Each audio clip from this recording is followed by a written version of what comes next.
So I've gone through my bucket here and I'm going to do cleanup. So I've basically just got the whole thing tipped up inside of a bucket. You can get a little close up, but here's all the gold. So this is a good box to use, contraption. You can kind of tell what you've got in here before you even start panning it out, because there's so much of the gold visible right up here at the top.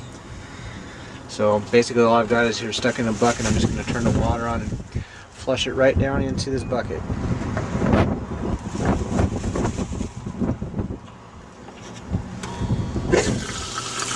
You can see it's all going right down in there. I don't even have to do anything. It'll clean itself out.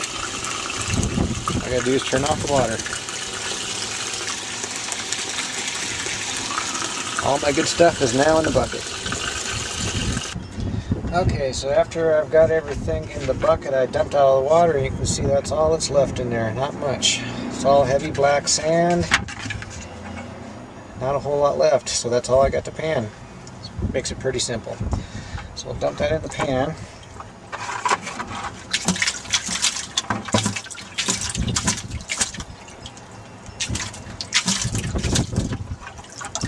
It's all cleaned out.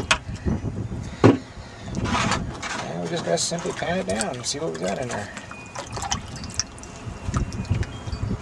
You see how black that stuff is. You can actually see all the pieces of gold in there already.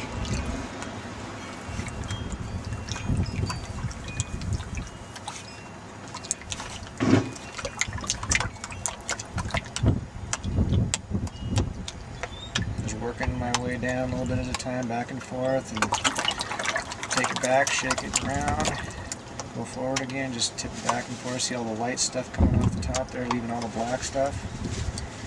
How black it is.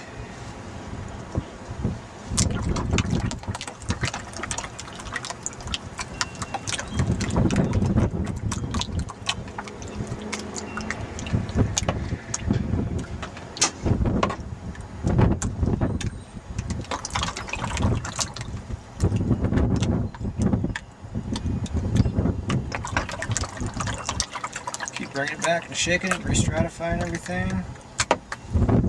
Tip it back and forth, get that light stuff to roll off the front end.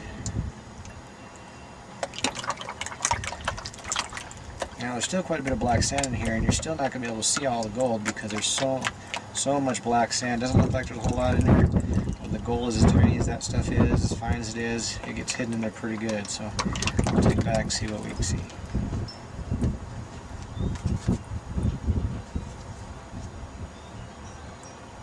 So you can see all these pieces right here, all this stuff. It's loaded with little flecks of gold. Probably 300, 400 pieces in there. Just small foil-like gold.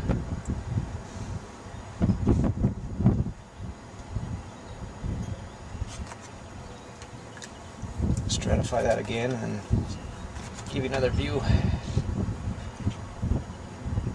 You just tip it back. Let the water kind of work it around. There you go.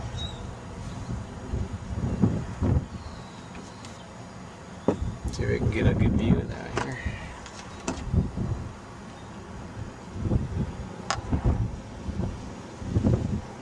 That's all there is to it. Now what I would suggest after you get to this part, since it's going to take you a long time to go through all that black sand and pan it out, I would take this little magnet here. It's called a gold magnet. I let the stuff in the pan dry so that it's not wet anymore, and then it's easier for you to pick up the black sand, the magnetic sand that's in here. You can pick this up with a magnet and dump that out, and it'll just leave the gold and then just a little bit of other non-magnetic black sand in there. Makes it a lot easier to pan out and separate the fine gold from the black sand. And then what I normally do is when I get down to that point, just take a little snuffer bottle here and just suck up all those little pieces. And that's all there is to it. So here's the final result of all your hard work. I've taken the black sand and used the magnet on it after it was dried out and pulled all the magnetic black sand out of there, and then separated what was left from the little tiny pieces of gold. I was able to put that into a snuffer bottle and then into a little vial, and this is what you get. It's not a whole lot. Like I said, this is very fine stuff out of the Yellowstone. You're definitely not going to get rich doing this.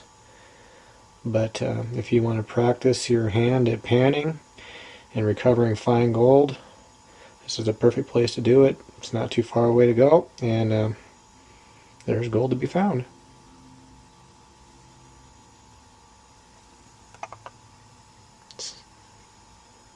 See how little amount there really is there. Looks a lot bigger when you spread it out in a vial. So there you go. That's Yellowstone River gold.